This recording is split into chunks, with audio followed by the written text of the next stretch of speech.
Neste vídeo, quando usamos o termo sistema, não estamos nos referindo a nenhum sistema político, cultural ou religioso específico.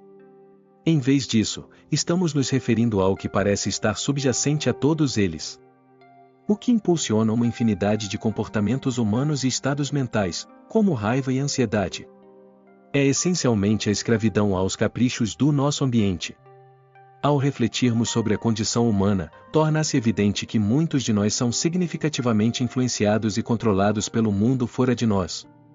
Nossa felicidade muitas vezes depende de obter o que desejamos deste mundo externo, e, inversamente, experimentamos tristeza quando ele nos tira coisas.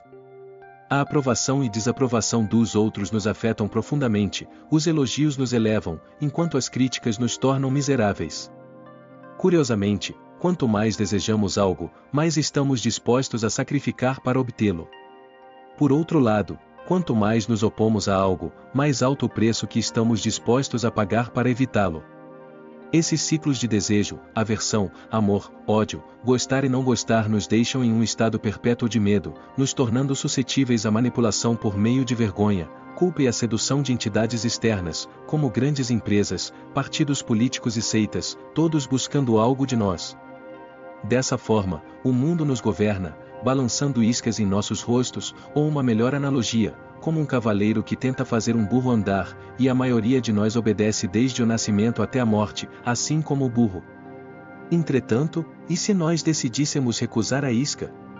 E se resolvêssemos não obedecer? E se optássemos por escapar desse sistema? A antiga filosofia do estoicismo gira em torno de conquistar liberdade das vontades do nosso ambiente. É importante notar que alcançar a liberdade desse sistema não envolve destruir nosso entorno. O mundo externo não é o culpado. O universo funciona como funciona. E embora tenhamos alguma influência, em última análise, não podemos controlá-lo. O mundo externo, com suas condições inevitáveis, como sol, chuva e vento afetando as colheitas de um fazendeiro, se impõe sobre nós. Essas condições não são um sistema. É, ao invés, nossa escravidão a elas que constitui o problema. Por que permitimos que as ondas do destino nos arrastem tão rapidamente? Por que até os menores infortúnios e momentos de sorte manipulam nossas emoções como marionetes? Epicteto, um filósofo estoico, oferece uma visão sobre isso. Os homens são perturbados não pelas coisas, mas pelos princípios e noções que eles formam sobre as coisas. Por exemplo, a morte não é inerentemente terrível, como evidenciado pela perspectiva de Sócrates. O terror reside em nossa percepção da morte como algo terrível. Portanto, quando enfrentamos obstáculos, perturbação ou pesar, não devemos atribuir isso a outros, mas a nós mesmos, aos nossos próprios princípios. O sistema opera enquanto nos deixamos influenciar por ele. Quanto mais atribuímos tragédia e fortuna ao que é natural e está além do nosso controle, mais nosso estado emocional é determinado pelo acaso. Felizmente, o estoicismo nos oferece uma sabedoria valiosa para nos libertar desse sistema. Aqui estão 7 princípios estoicos que podem nos guiar para substituir uma maneira de viver altamente vulnerável, errática e tumultuada por uma existência tranquila e liberta. Antes de começarmos, verifique sua inscrição no canal. E como de costume, não seja fraco. Permaneça até o fim. Além disso, não perca a oportunidade de dominar suas emoções. Adquira já o nosso e-book de autoconhecimento, Desbloqueando seu verdadeiro potencial. Clique no link do primeiro comentário fixado. Número 1. Aceitando o inevitável e evitando a exploração dos medos. Quantas horas perdemos esperando por resultados favoráveis e temendo a chegada de eventos desafortunados? A humanidade tornou-se habilidosa em lidar com o destino e, consequentemente, em suportar a dor inevitável que ele traz. Nossa resistência à incerteza se tornou uma indústria lucrativa, e nosso medo da adversidade oferece uma oportunidade para a exploração. Muitos tentam nos vender promessas para o futuro, oferecendo ilusões de segurança e garantias de evitar experiências desagradáveis. Tentamos ludibriar o destino manipulando nosso ambiente para afastar o infortúnio, mas não podemos controlar todas as situações. A verdadeira liberdade está em aceitar o que vier, em vez de pagar um alto preço para resistir futilmente ao inevitável.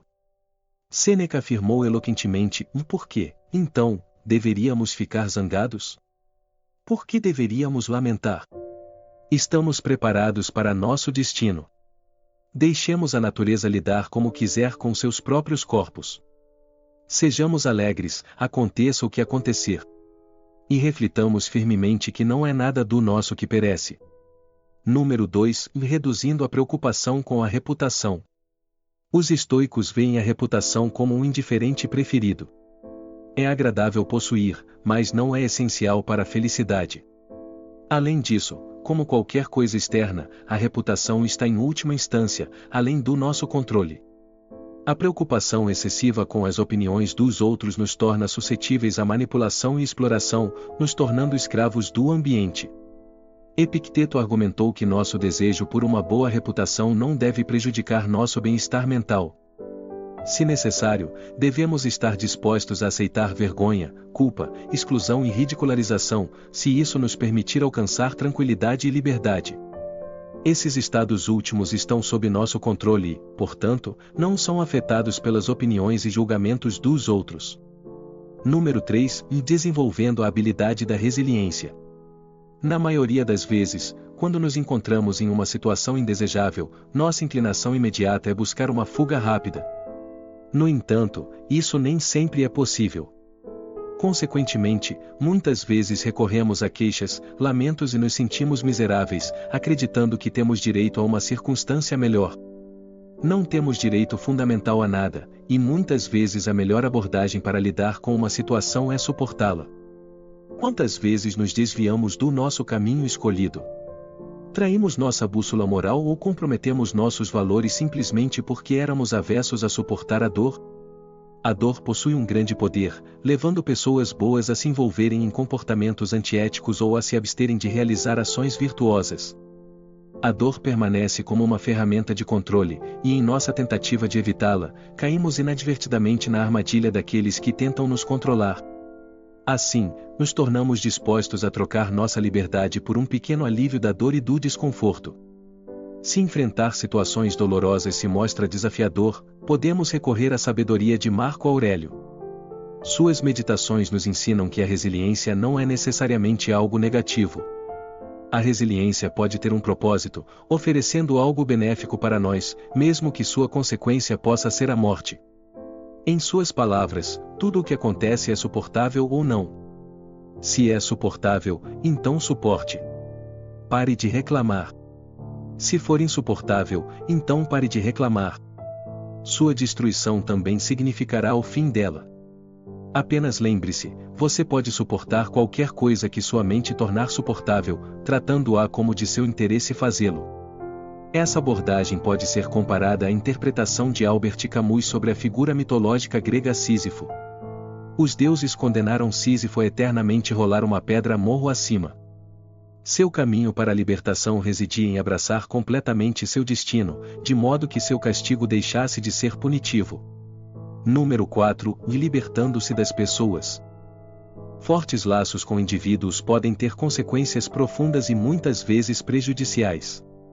Esses vínculos podem nos levar a um ponto em que o medo de perder a pessoa a qual estamos ligados começa a ditar nossas vidas, nos compelindo a fazer movimentos desesperados para evitar a separação inevitável.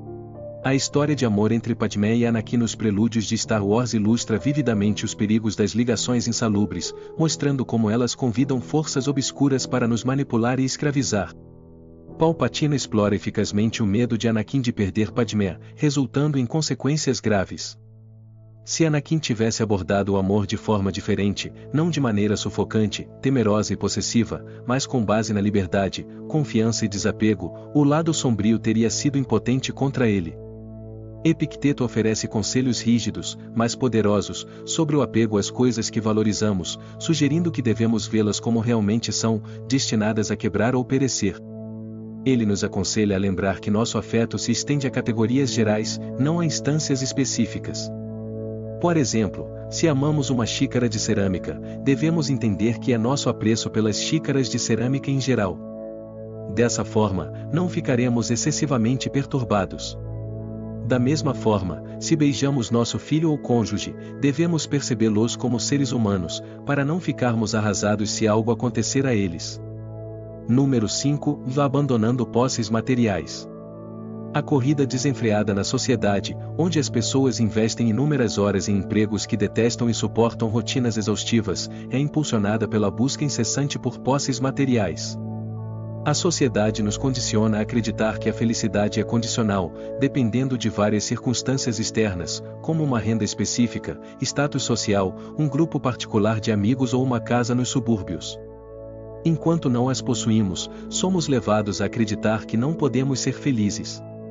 No entanto, precisamos questionar a validade dessas buscas, pois elas estão principalmente dentro do domínio onde o destino e a fortuna têm influência.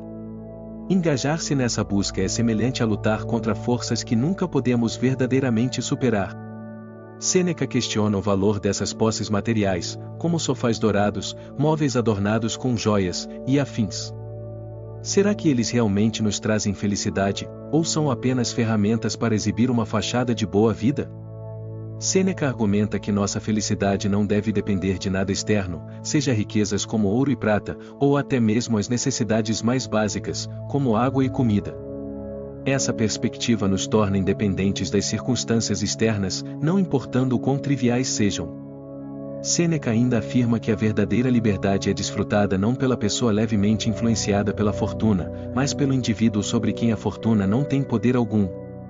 Ele se refere às palavras de seu mestre Atalos, enfatizando que refletir sobre essas ideias nos permite não apenas parecer feliz, mas verdadeiramente ser feliz, encontrando contentamento dentro de nós mesmos, em vez de buscar validação dos outros.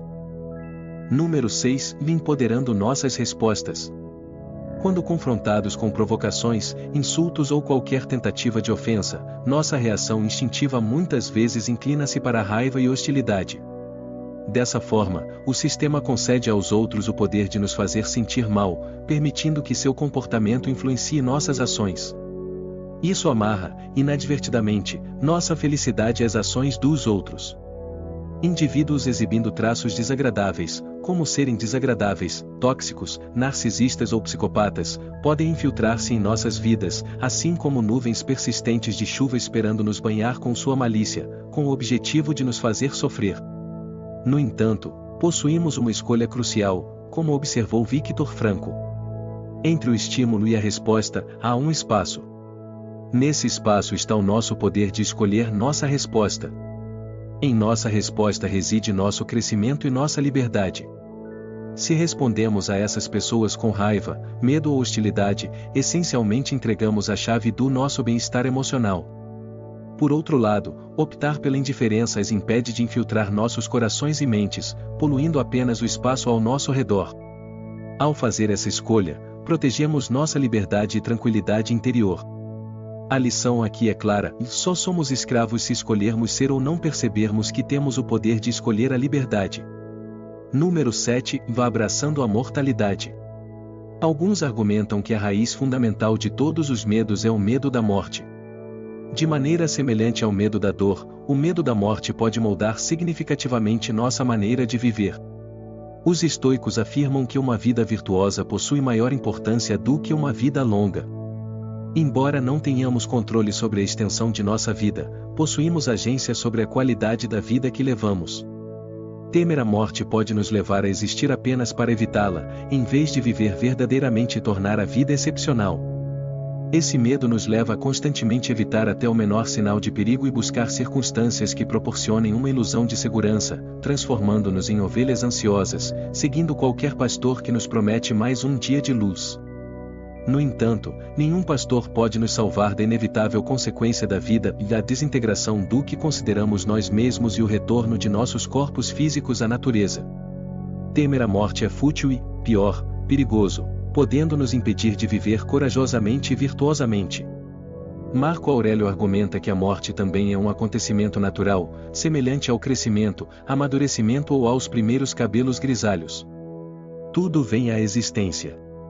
Uma pessoa ponderada deve antecipar a morte não com indiferença, impaciência ou desdém, mas reconhecendo-a como um dos eventos inevitáveis da vida.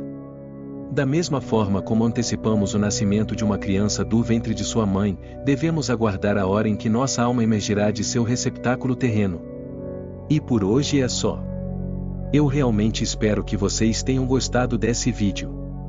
Se chegou até aqui, comente algo para eu saber que assistiu até o fim.